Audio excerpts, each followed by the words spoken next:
Hello everyone, it's been a long time, but now I'm back and I've got another question from the audience about combat related special compensation and how much it pays.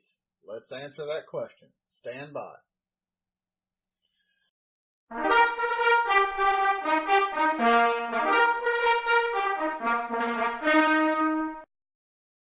Hello everyone, it's the holidays and I've got a question from the audience about how much combat related special compensation actually pays. And I've got a good one. This is from two different sources at the same time.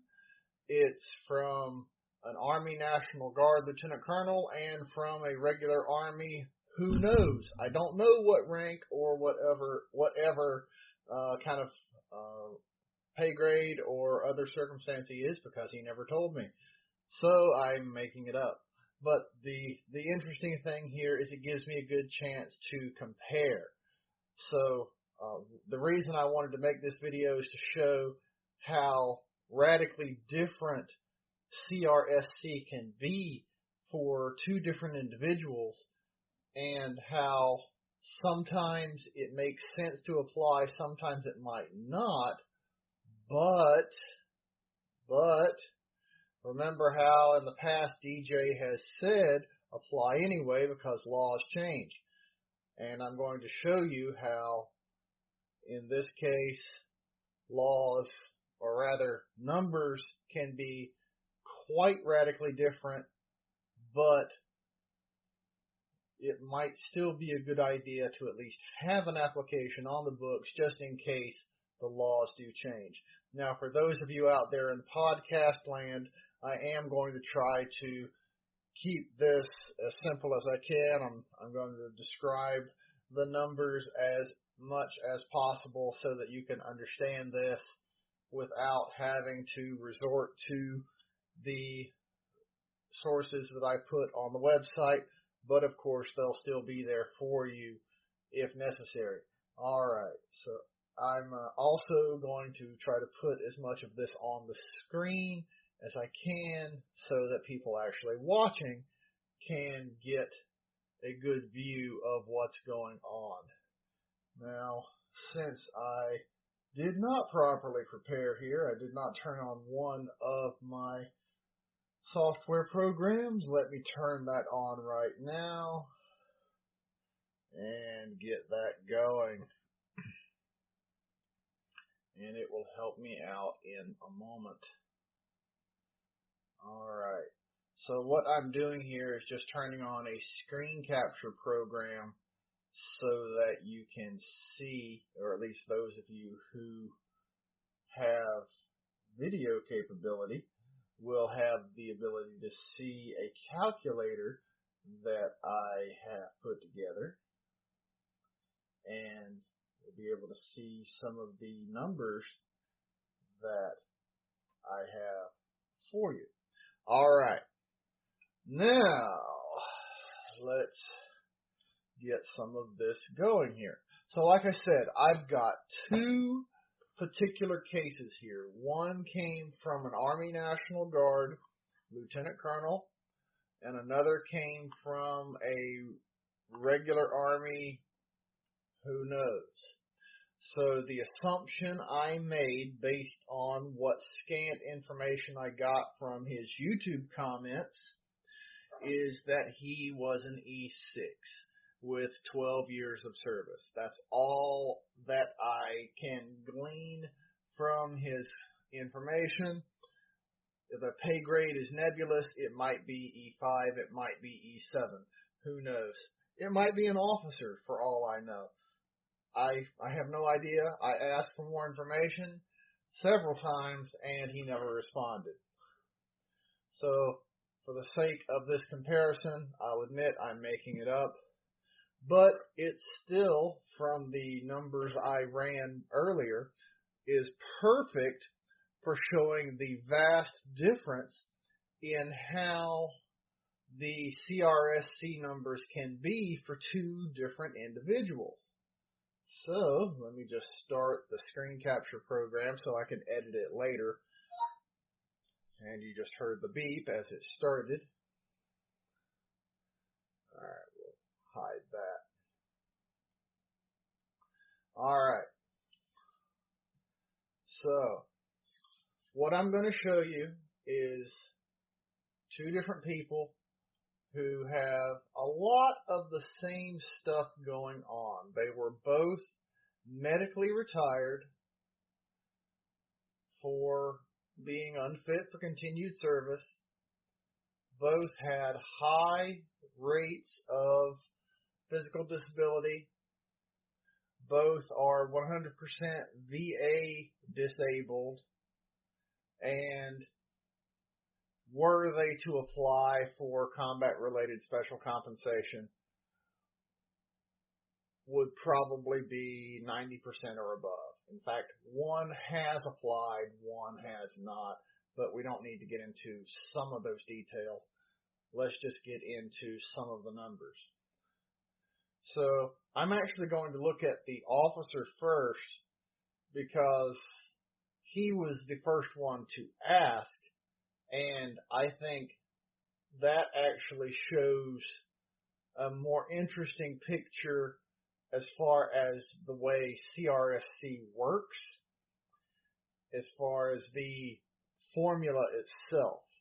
Now, if you remember back in the dark ages when I actually described the formula, and I'll put a link in the show notes for the actual formula, CRSC looks at what your service-based pension would have been. And I know since this is a reserve-based or a reservist-oriented program, I said reserve pension at the time. But since, excuse me, since one of the people who's asked me a question is active duty, I'm going to say service-based for the sake of this program. Since the CRSC calculation is based on your service-based or length of service pension, it is not going to pay any more than what your service-based pension would have been. So, what does that mean? Well, let's take a look at this active duty lieutenant colonel first. So let's go over here to what I've got for his disability pension. So you can see I've got a couple of basic dates thrown in here. Date of birth, date of initial entry in the service, yada yada. His retirement points, date of, pay grade, years of service, all that. Down here we have what his, one thing you should notice up here, his disability percentage from the military. Now down here we have his disability pension from the military. This is his PDRL, his permanent disability retired list pension. Pay no attention to this estimated back pay. This is assuming that you're starting to get your pension right now, not 3 years ago when the pension start date is shown here. And for those in podcast land, the rate of retired pay for this individual, for this 05, at the 75% disability rate, is $6,454 per month, just so you're aware. All right, so he has, after 26 years of reserve service, let's scroll down, he has 3,176 retirement points, and when I scroll down to a disability, or rather a reserve retirement calculation,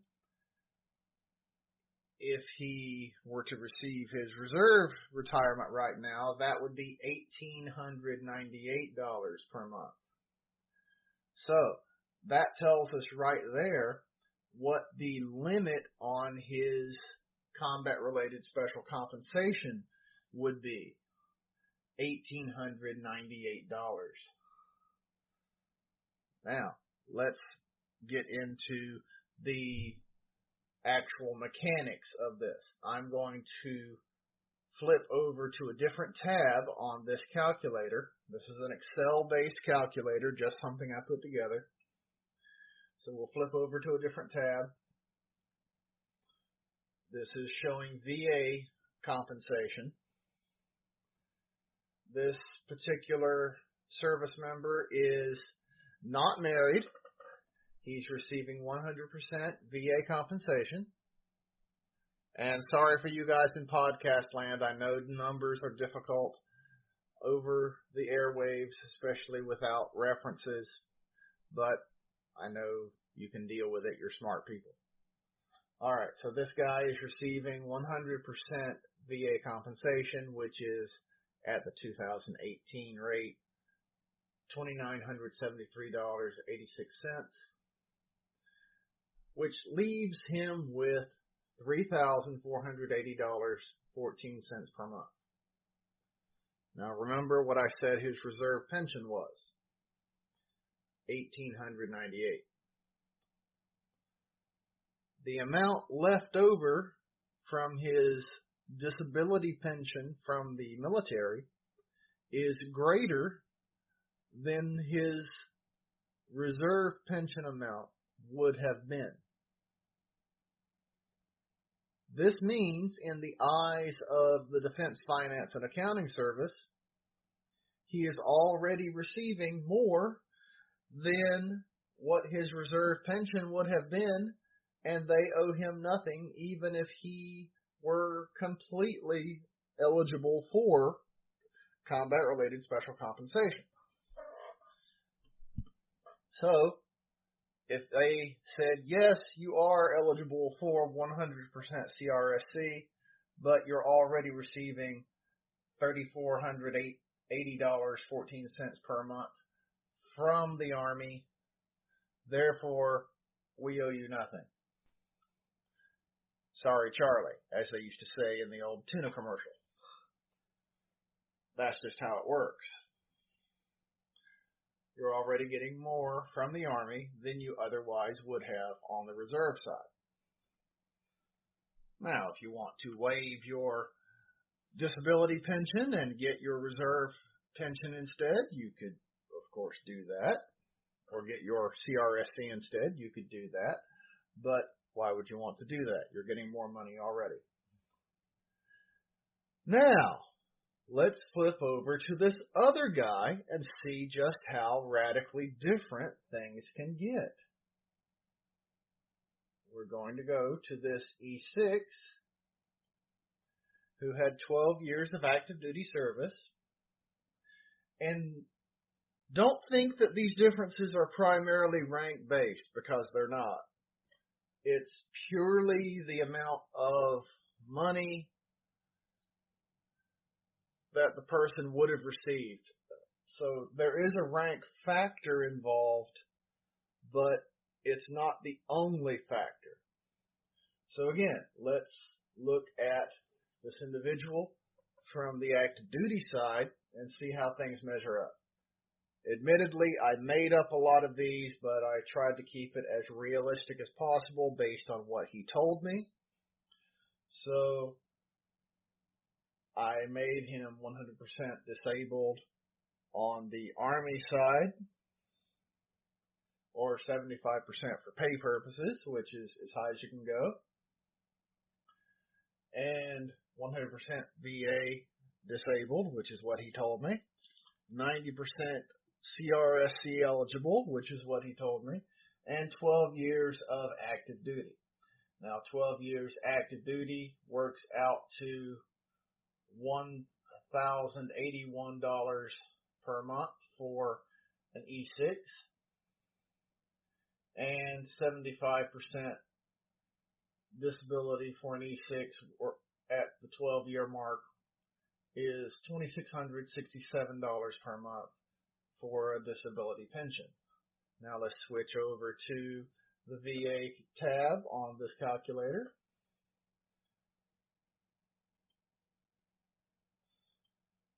And we see that I made one mistake. I assumed that this individual was married.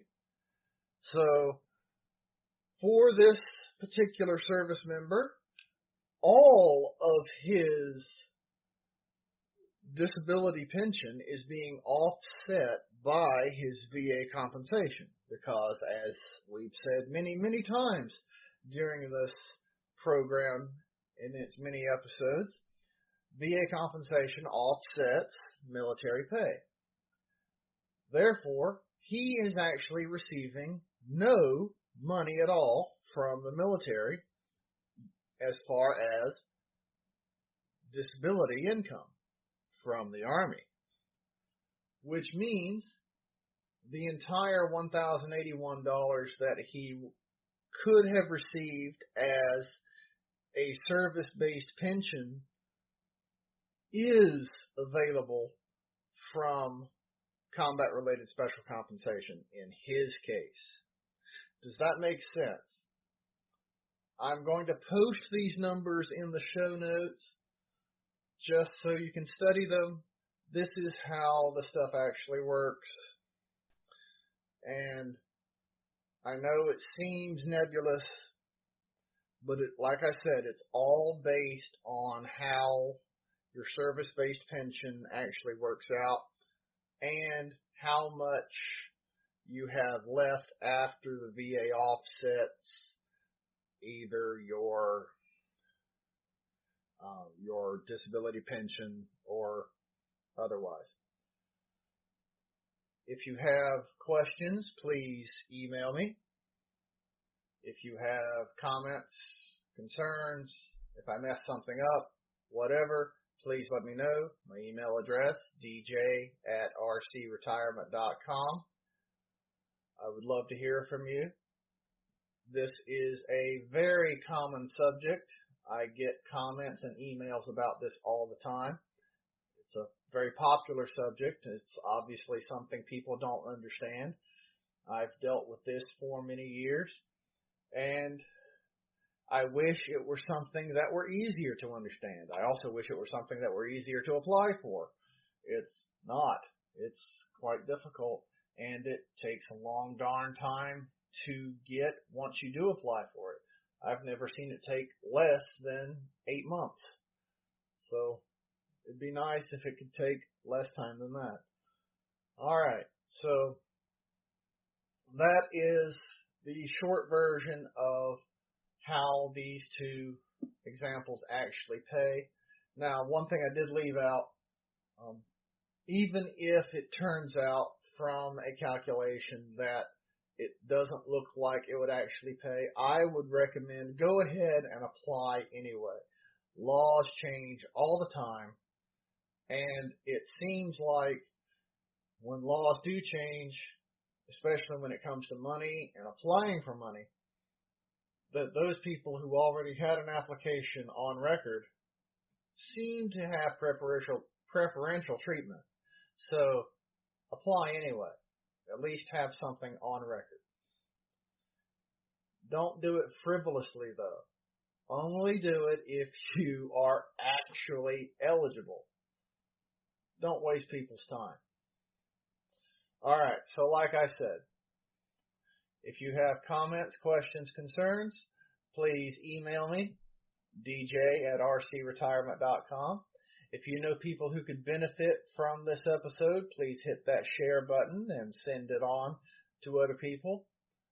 We're approaching the end of the year, and I would like to set up a goal for next year.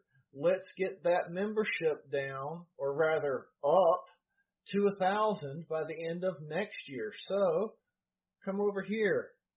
Get people to click this little button over here, the subscribe icon, and get the subscribership up to 1,000 by 2020. Wouldn't that be cool? So 1,000 by 2020. That would be awesome.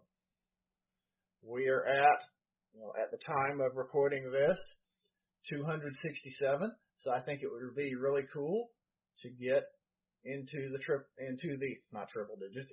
quadruple digits by 2020. It'd be nice if I had 2020 looking at these classes here, but I don't. All right, so enough of my cornball humor. All right. So thank you, as always, for spending your time with me. Please continue to send in your questions. I love getting topics from the audience. It's always a lot more interesting than me sitting around trying to think of something, because I normally think of something like, well, I wonder how I can count from 1 to 10 on a retirement point statement. That's different from counting from 10 to 1 on a retirement point statement. You guys come up with stuff that's a lot more interesting than I do. So keep sending in your questions and comments. All right. So again, thank you for spending your time with me. Please join me next week. I'm going to get back onto a regular production schedule, as I should have all this time, and stop taking these long breaks. So again, thanks again. Join me next week. And as always, thank you for your time, your service, and have a great week. Thanks again. If you liked what you heard on today's episode, then please go below and give it a thumbs up, and be sure to subscribe to this channel. Also, please let other people know about this channel and the information it can provide for them. If you have questions or comments, then have no qualms about posting them in the comments section below. Please remember the RC Retirement YouTube channel and the RC Retirement website are not recognized or endorsed by the Department of Defense, the Department of Veterans Affairs, or any other government agency. The information presented in these resources are for entertainment and informational purposes only. Also, the content of either of these resources should not be considered financial or legal advice. Please consult with your own legal counsel, accountant, and financial planner before making any decisions based on what you have learned here. As always, thank you for watching the RC Retirement YouTube channel.